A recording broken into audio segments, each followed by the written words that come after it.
ni London, Uingereza. Na kama anavyoripoti mwanahabari wetu Brian Otieno, serikali imeelezea imani ya kuwa imeweka mikakati tosha ya kuhakikisha wasafiri pamoja na wafanyakazi wa uwanja wa ndege wapo salama salmin. Anga ya Kenya imefunguliwa rasmi hii leo, takriban miezi mitano tangu marufuku dhidi ya safari za kimataifa. Tayari ndege kadhaa zimeondoka nchini kuelekea mataifa ya ughaibuni, yakiwemo Uingereza, Rwanda na Senegal. We expect arrivals Kenya Airways flight. We expect British Airways this evening. We expect KLM from Amsterdam and Lufthansa from Frankfurt.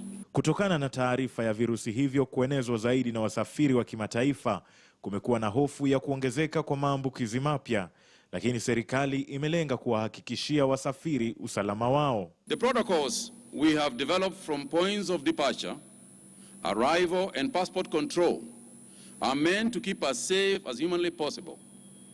My concern is not only for the passengers and flight crew, but also for our customs staff, baggage handlers and everyone who makes a living here where we are. Baadhi ya mikakati hiyo ikiwa pamoja na kuhakikisha kuwa vitakasa mkono vimewekwa katika maeneo maalum.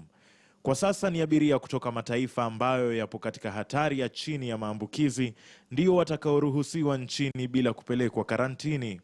Abiria hao wanatakiwa kupimwa virusi vya korona saa 96 kabla ya kusafiri kwao.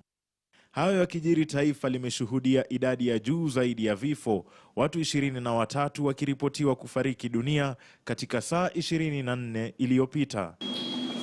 Idadi ya maambukizi hii leo imefikia watu 21,363.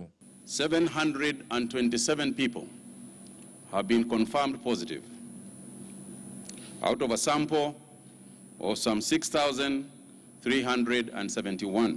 Hii leo serikali pia imetoa tahadhari dhidi ya kupuuza magonjwa, ikibainika kuwa baadhi ya walioangamizwa na virusi hivyo walisalia manyumbani bila ya kutafuta matibabu. Brian Otieno, KTN News. Baada ya serikali kutangaza kurejelea kwa usafiri wa anga kutoka na kuingia nchini, ilikuwa ni furaha kwa baadhi ya Wakenya na watalii walioingia nchini siku ya leo. Baadhi yao walikaa nje ya nchi kwa muda wa miezi minne na furaha iliwajaa kukutana na familia zao kwa mara nyingine.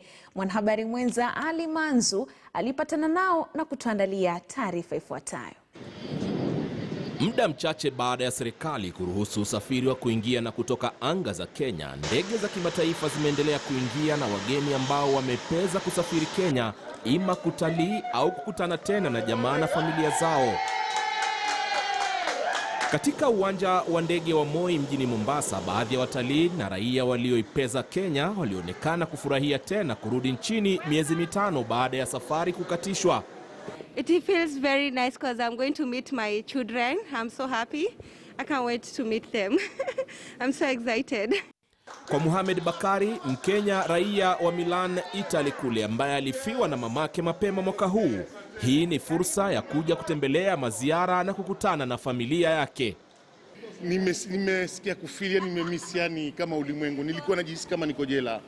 Lakini kwa hivi tumefunguliwa temu hii, najikuta yani kama nimetolewa katika jela, najisikia niko home.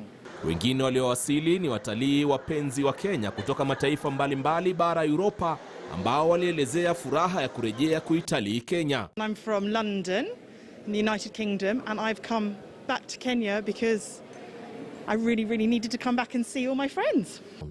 Maafisa wa usimamizi wa viwanja vya ndege mjini Mombasa waliokaribisha Wakenya zaidi kupitia ndege zilizotua kuanzia leo asubuhi.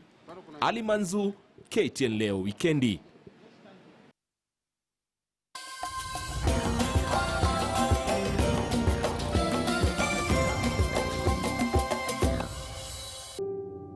Did you know that